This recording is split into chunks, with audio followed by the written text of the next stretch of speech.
మెదక్ జిల్లా వెల్దుర్తి మండలం మన్నేవారి జలాల్పూర్ గ్రామంలోని శ్రీ మహంకాళి దేవాలయ వార్షికోత్సవ వేడుకలు ఘనంగా నిర్వహించారు. 3వ వార్షికోత్సవం సందర్భంగా శని ఆదివారంలో ప్రత్యేక పూజలు, హోమం, అర్చన కార్యక్రమాలు చేశారు. ఆదివారం చివరి రోజు పురస్కరించుకుని ఆలయ ప్రాంగణంలో సామూహిక దీపారాధన, అమ్మవారికి పల్లకి సేవ కార్యక్రమం ఘనంగా నిర్వహించారు. అమ్మవారి సన్నిధిలో దీపాలు వెలిగించి దీపారాధన కార్యక్రమాన్ని నిర్వహించారు.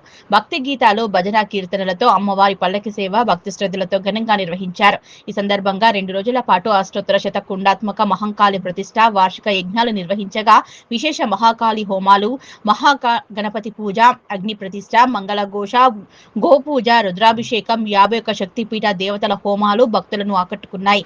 ఈ కార్యక్రమాలను గోనుగుంట నాగేశ్వర శర్మ ఆధ్వర్యంలో అత్యంత వైభవోపేతంగా నిర్వహించారు. కార్యక్రమానికి హాజరైన అంజిరెడ్డి హిందూ సంప్రదాయాల ప్రాముఖ్యతను వివరించారు. ఆలయ వ్యవస్థాపకులు ధర్మకర్త కావేరి సత్యనారాయణ, సుశీల, కమిటీ ఉపాధ్యక్షులు గుత్తు సుదర్శన్ మాట్లాడుతూ 2 రోజుల పాటు అన్నదానం నిర్వహించామన్నారు. కార్యక్రమానికి సహకరించిన దాతలకు కృతజ్ఞతలు తెలిపారు. భక్తులు, దాతలు ఆలయ అభివృద్ధికి ధన రూపేణ లేదా రుణ రూపేణ, వస్తు రూపేణ సహాయం చేసి అమ్మవారికి అనుగ్రహానికి పాత్రులు కావాలని కోరారు. ఆలయ అభివృద్ధికి ప్రతి ఒక్కరూ సహకరించాలని కోరారు. ఈరోజు మన వెల్దుర్తి మండలంలో మన్నేవారి జలాల్పురం గ్రామంలో మరి కాళీమాత యొక్క 3వ వార్షికోత్సవము మరి అంగరంగ వైభవంగా ఒక పండుగ వాతావరణంలో మరి వేల సంఖ్యాదిగా వచ్చిన భక్తుల సమక్షంలో జరుపుకోవడం జరిగింది. మరి ఈ యొక్క క్షేత్రము స్వామివారు ఎప్పుడు చెప్తుంటారు, భారతదేశంలోనే ఒక గొప్ప దేవాలయంగా ప్రసిద్ధి చెందుతుందని చెప్తున్నారు. మరి ఈ యొక్క ప్రతి సంవత్సరము భక్తుల సంఖ్య మరి కావేరి సత్యనారాయణ గారు అందరినీ గ్యాదర్ చేసి నిరంతరం ఏదో ఒక కార్యక్రమం చేస్తూ పోతున్నాడు. ఒక విగ్రహం యొక్క శక్తి పెరగాలంటే, దాని యొక్క వైబ్రేషన్ పెరగాలంటే ప్రతిరోజు నిత్యము భక్తులు వస్తుంటే, భక్తులు కోరికలు అమ్మవారు తీర్చుతుంటేనే దాని యొక్క పవర్ పెరుగుతుంటుంది. దానికి అనుగుణంగానే మరి నిరంతరం ఏదో ఒక కార్యక్రమం చేస్తూ మన యొక్క దేవాలయం యొక్క కీర్తిని దశ దిశలా వ్యాపించేటట్టు కావేరి సత్యనారాయణ గారు అందరి యొక్క సహకారంతో మరి పైకి తీసుకెళ్తున్నాడు. ముఖ్యంగా మనము చేయవలసింది ఏంటంటే, మనము నిత్య జీవితంలో మనం పొందే సంపద, ఐశ్వర్యము, భోగభాగ్యాలు, మరి ఆనందము, తర్వాత ప్రశాంతత భగవంతుడిచ్చిన గిఫ్టే. భగవంతుడు ఇచ్చిన గిఫ్టే. భగవంతుని కృపలేంది మనం ఏది సాధించలేము. మరి సంపాదిస్తున్నాము, ఆనందం పొందుతున్నాము. కష్టం అయితే ఎవరు చూసినా కానీ తట్టుకోలేని పరిస్థితి. 24 గంటలకు 23 గంటల వర్క్ చేసి ఇదంతా సక్సెస్ చేయడానికి ఇది మొత్తం అంకితము. ఆ సార్ వాళ్ళకి నేను మనస్ఫూర్తిగా చెప్పుకుంటున్నా. పల్లకి సేవ కూడా చేయించి అమ్మవారిని ఈసారి ఖచ్చితంగా పల్లకి సేవలు దింపుదాం సత్యనారాయణ గారు అని చెప్పేసి చాలా రిస్క్ తీసుకుంటూ ఈ యొక్క రామారావు సార్ కాకుండా అందరం ఈ విధంగానే సేవ ఇంకా అందరు చేయలేరని కాదు, అందరు కూడా చేసారు. ఇంతకుముందు చేసిన వాళ్ళు ఉన్నారు, ఇప్పటి నుంచి చేసేటోళ్ళు కూడా. ఇక మా బాబు కూడా ఇప్పటి నుంచి ఇక లైన్ లోకి వచ్చేసి ఇద్దరు ముందు ఉండాలని చెప్పేసి కోరుకుంటున్నాను. నెక్స్ట్ ప్రోగ్రామ్ ఇక బాగా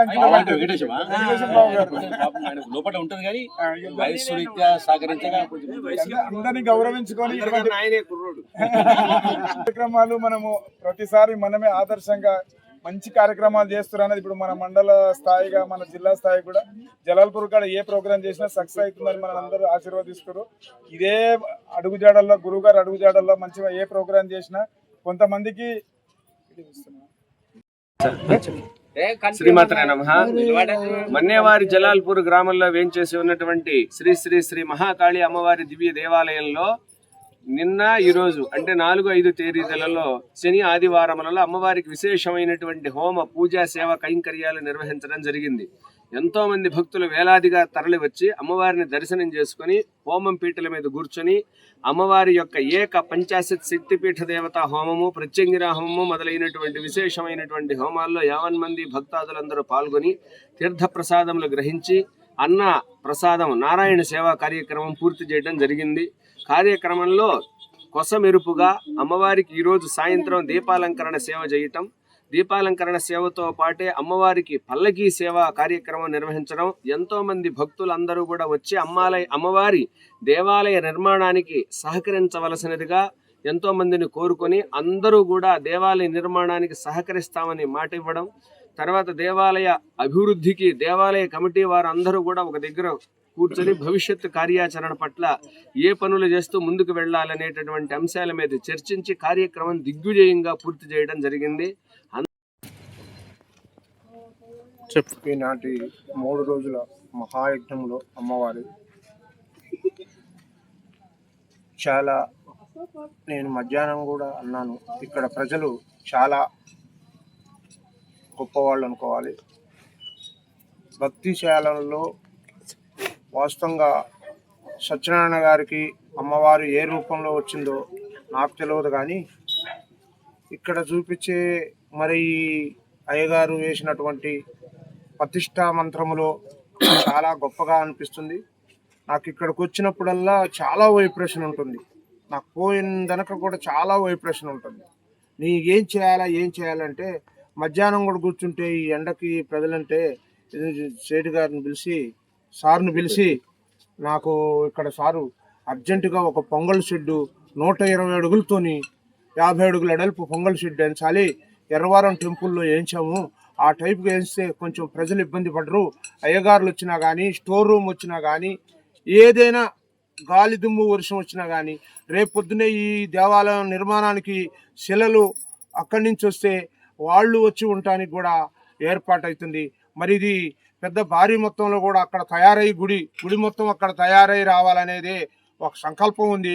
మరి వీరందరూ కూడా అక్కడి నుంచి ఒక 10 లారీలు వస్తే వాళ్ళు 100 మంది 200 మంది ఆలయంలో మొట్టమొదటి పూజారి, ఇది మీరు జ్ఞాపకం ఉంచుకోండి. ఈ కాళీమాత యొక్క వేలూరు మఠంలో రామకృష్ణ పరమహంస గారు అర్చకుడు. ఆయన ఈ సమాజం కొరకు వివేకానందుడు లాంటి ధీర పురుషోత్తముని, సనాతన హిందూ ధర్మాన్ని కాపాడుకోవడానికి సిద్ధం చేసినటువంటి మహానుభావుడు కాళీమాత యొక్క అర్చకుడు రామకృష్ణ పరమహంస. కాబట్టి మీరంతా ఈ యజ్ఞాలు చేసినాం. ఇది చాలా శ్రమతో కూడుకున్నటువంటి పని. సుమారు మా సత్సంగ పొళ్ళనే నాకు ఎందుకు చూసుకుంటున్నాయి. పెండిల్లా ఎవరు లేకుండా అమ్మగారు కండవాడాలి, అవునా? ఏ చుట్టాలు వచ్చిన రాకుండా అమ్మగారు అవుతుందా? మా వాళ్ళు అడిగినట్లు ఆడ కూర్చున్నారు. వాడు చేవేళ్ళ నుంచి వచ్చాడు, సుమారు 200 కిలోమీటర్లు వచ్చి. అయితే ప్రస్తుతం మన దేశ కాల పరిస్థితులను చూస్తే ఇది భారతదేశమేనా అనిపిస్తుంది. ఇది భారతదేశమేనా? ఎందుకు? మనకు బట్టలు బాగైనాయి, ఇల్లు మంచిగా అయినాయి, భోజనం ఇంకా మంచిగా అయింది, కానీ ఆకలికి ఆకొచ్చింది, నిద్ర రాకొచ్చింది. ఆకలి పోయింది, నిద్ర ఇక ఏమన్నా ఒక మంది వేసుకుంటే తప్ప నిద్ర వచ్చేది కష్టం. ఎవరికి ఆకలి కాదో వానికి రుచి దొరకదు. ఆకలి పోడగొట్టుకున్నాం, నిద్రను పోడగొట్టుకున్నాం. ఎందుకయింది? అశాంతి ఎక్కువైంది. ఒకనాడు ఈ దేశంలో అమ్మగారు, భయమ్మ నాకు మీరు పైసలు వేయొద్దు, ఈయన బుద్ధి అయితే ఈయనుండి, పో బుద్ధి అయితే పోండి, మీరు నాకు పోతే కూడా నాకు ఇబ్బంది లేదు, నేను ఒక్కరుండే చెప్తూ ఉపన్యాసం. ఎందుకంటే నేను పైసలు ఆడుకునేది లేదు కాబట్టి ఒక్కరున్నా సార్, ఉంటే మంచిగా ఉండు. ఏం కొడుక, నేను అత్తగారికి జాగ్రత్త బిడ్డ.